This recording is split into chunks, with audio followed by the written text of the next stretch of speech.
দর্শক আমন্ত্রণ শুরু করছি চ্যানেল 24 এর বিনোদনের নিয়মিত আয়োজন Walton smart fridge presents entertainment 24।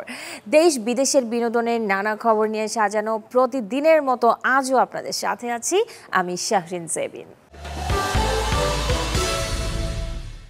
মিষ্টি হাসিতে মুগ্ধ করা একসময়ের জনপ্রিয় অভিনেত্রী মোনালিসা লাইট ক্যামেরা অ্যাকশন ছেড়ে পাড়ি জমিয়েছেন প্রবাসে। সম্প্রতি দেশে এসেছেন তিনি।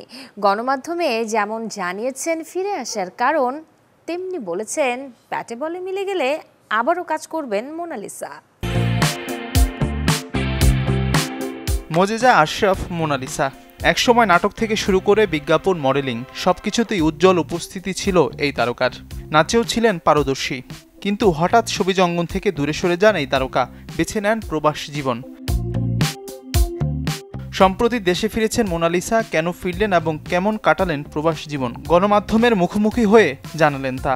আমি দেশকে মিস করি ডেফিনেটলি। আমার যারা ভক্তরা আছেন, ফলোয়ার্সরা আছেন, আমি জানি তারাও খুব মিস করে। তারা সবসময় দেখতে চায় আমাকে পর্দায়।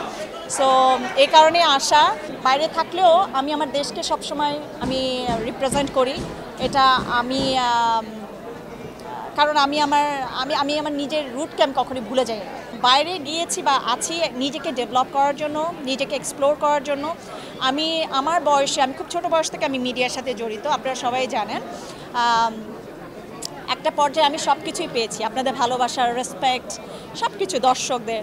সো পরবর্তীতে আমি যখন চিন্তা করলাম যে actually this is not my limit, আমার লিমিট আরও অনেক বেশি, মানে আমি নিজেকে এক্সপ্লোর করতে চাই বিভিন্ন।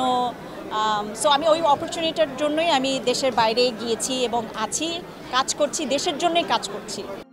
বিদেশে থাকলেও দেশের জন্য মন পড়ে থাকে এই অভিনেত্রীর। নিয়মিতই খোঁজ রাখেন ছবি অঙ্গনের। ব্যাটে বলে মিললেই করবেন অভিনয়। ওটিটি প্ল্যাটফর্মটা আমি অ্যাকচুয়ালি আমি কাজ করি নাই, কারণ আমার টাইমটা ওরকম ছিল না, ওই সুযোগ আসেনি। এখন সেই সুযোগ এসেছে এবং আমি দেখেছি অনেক সুন্দর সুন্দর কাজ হচ্ছে। সো আমার ইচ্ছা আছে, জানি না, ভালো ডিরেক্টর, ভালো কাজ, ভালো স্ক্রিপ্ট হলে definitely I will work out. প্রিয় মডেল অভিনেত্রী দ্রুতই পাক মনের মতো কাজ। হোক মোনালিসার অন্যরকম এক প্রত্যাবর্তন। আপাতত ভক্ত অনুসারীদের প্রত্যাশা এতটুকুই। মাজহারুল ইসলাম তামিম, চ্যানেল 24, ঢাকা। বাংলাদেশ চলচ্চিত্র শিল্পী সমিতির সাধারণ সম্পাদক পদ ফেরত পেয়েছেন মনোয়ার হোসেন ডিপজল। সোমবার চেম্বার বিচারপতি এম ইনায়েতুর রহিম এই আদেশ দেন। এর ফলে সাধারণ সম্পাদক পদে দায়িত্ব পালনে আর বাধা রইল না ডিপজলের। রোববার নিপুণের করা রিট স্থগিত চেয়ে ও চলচ্চিত্র শিল্পী সমিতির সাধারণ সম্পাদক পদ ফেরত পেতে চেম্বার আদালতে আবেদন করেন ডিপজল। ডিপজলের আইনজীবী একে খান উজ্জ্বল চ্যানেল 24-কে জানান, চেম্বার আদালতের নতুন এ আদেশের পর শিল্পী সমিতির কার্যক্রম পরিচালনা ও সমিতির সাধারণ সম্পাদকের চেয়ারে বসতে আর কোনো বাধা নেই ডিপজলের।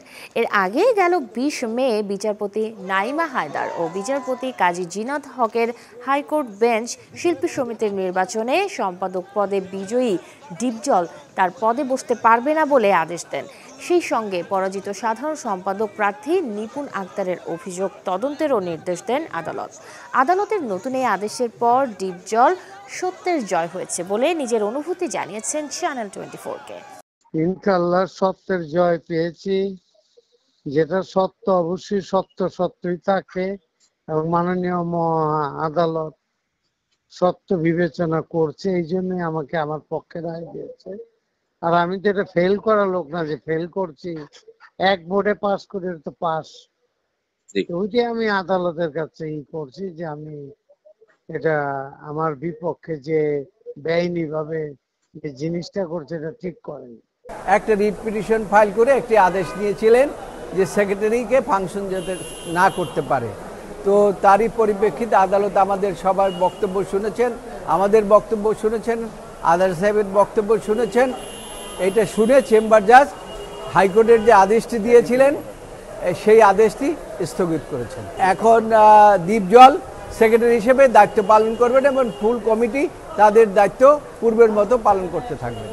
সেন্সর বোর্ডে গিয়ে বদলে গেল আদর আজাদ ও পূজা চেরিকে নিয়ে আলোক হাসানের নির্মিত নাকফুল সিনেমার নাম। নাকফুলে কাব্য নামে সম্প্রতি সেন্সর বোর্ড থেকে ছাড়পত্র পেয়েছে এই সিনেমাটি।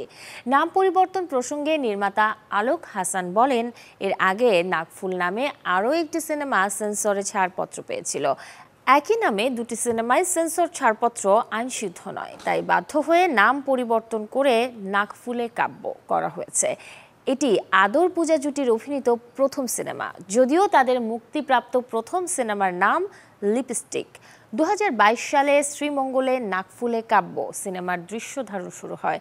সেখানে এক টানা 20 দিন চলে শুটিং।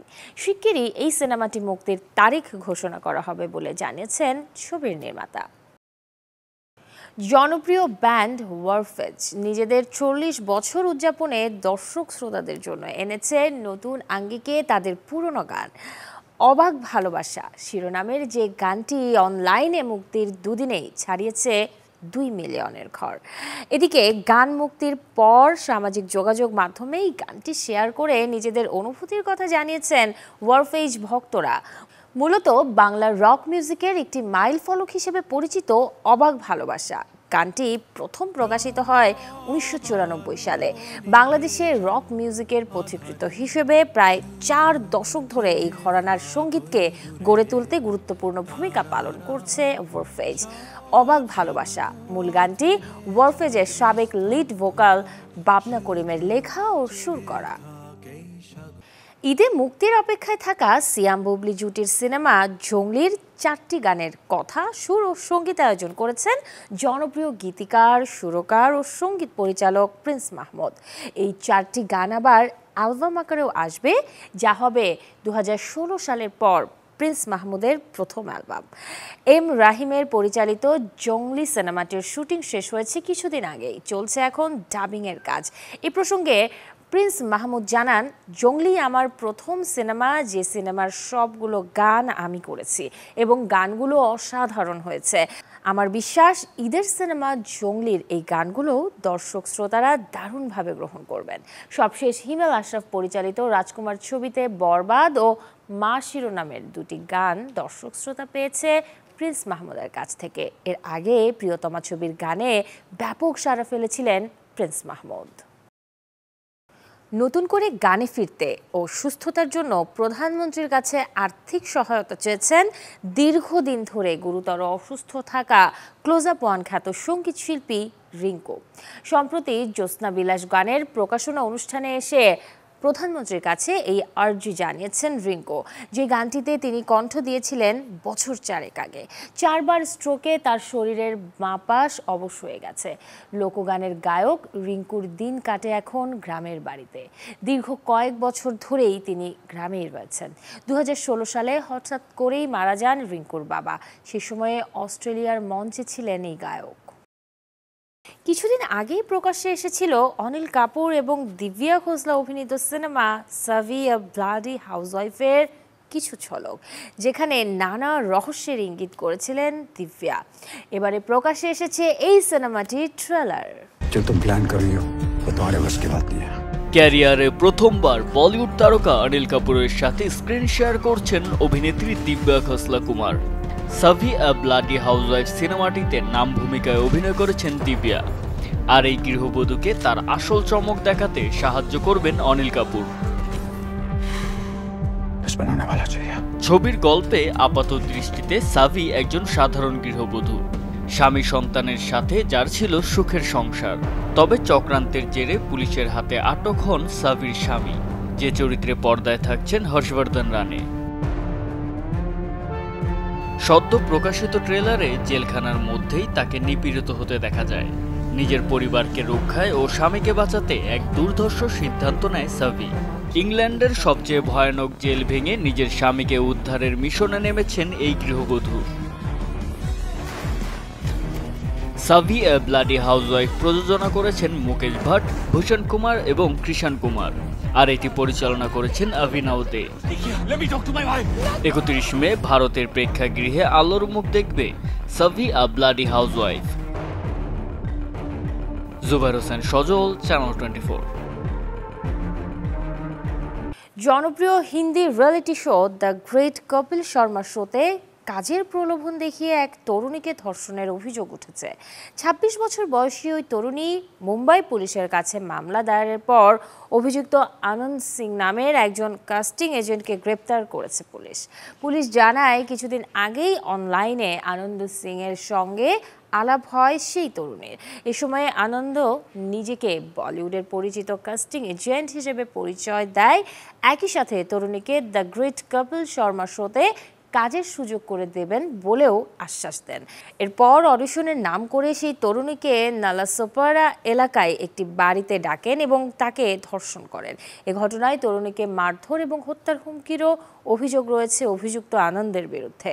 আনন্দ সিং এর বিরুদ্ধে ৩৭৬ এবং ৫০৬ ধারায় এফআইআর দায়ের করেছে মুম্বাই পুলিশ।